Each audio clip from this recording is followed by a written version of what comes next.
Baiklah, Assalamualaikum warahmatullahi wabarakatuh. Perkenalkan, nama saya biasa dipanggil. Saya adalah seorang mahasiswa Fakultas Angkatan 2018.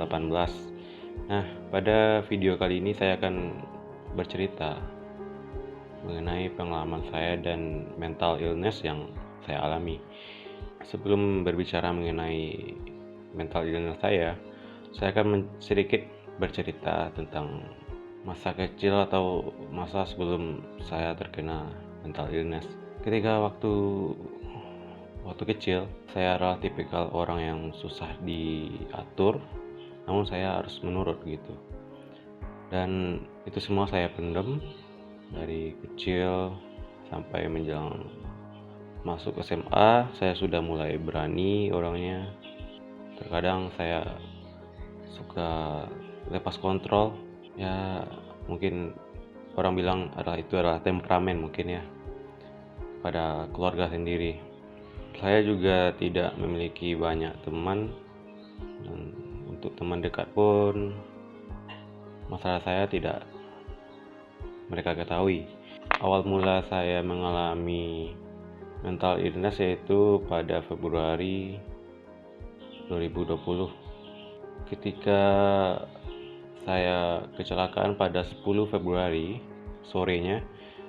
Saya mengalami kekerasan secara verbal oleh beberapa orang yang menyudutkan saya, dan berbagai istilah atau berbagai kata yang kesannya menyudutkan saya dan terkesan itu sangat tidak manusiawi. Pada hari itu saya sudah mulai merasakan beberapa gejala seperti emosi yang tidak terkendali. Cuman waktu itu karena saya masih berusaha untuk tetap terlihat normal supaya tidak ada yang curiga atau apa, itu terjadi 5 hari berturut-turut. Saya tidak mampu membendungnya, dan pada hari ke-6 saya memutuskan untuk pergi berobat ke psikiater.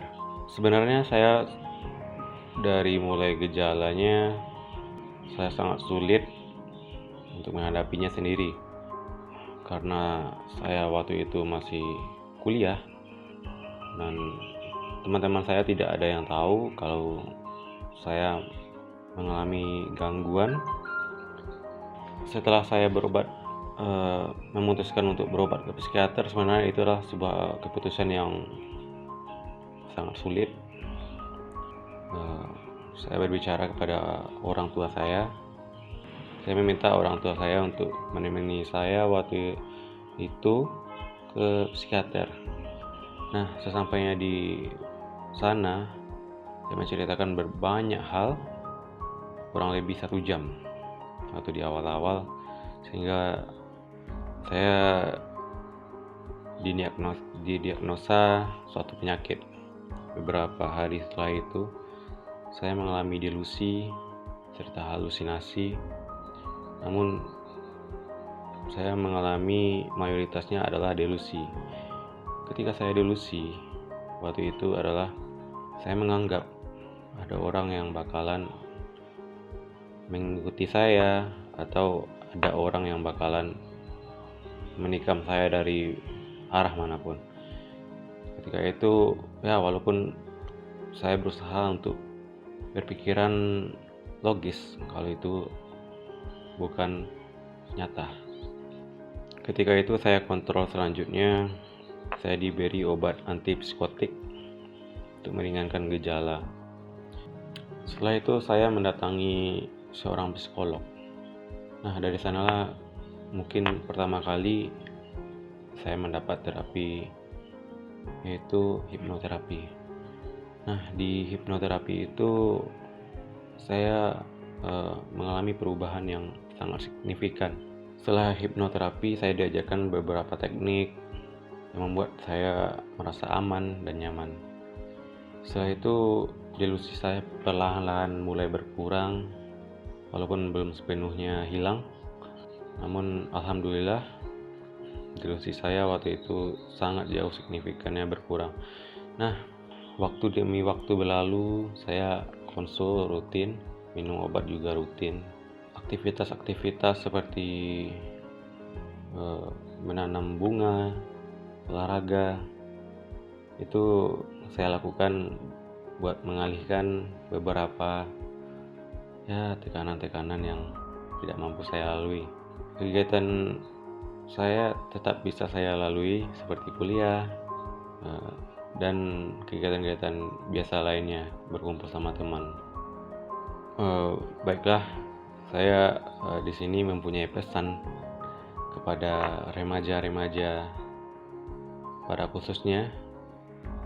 Pesan saya adalah, jika kamu mempunyai suatu masalah atau suatu beban hidup yang mungkin itu sangat berat bagi kalian, saya berpesan bahwa jika kalian tidak mampu untuk mengatasinya sendiri, maka carilah teman yang bisa mengerti, minimal teman.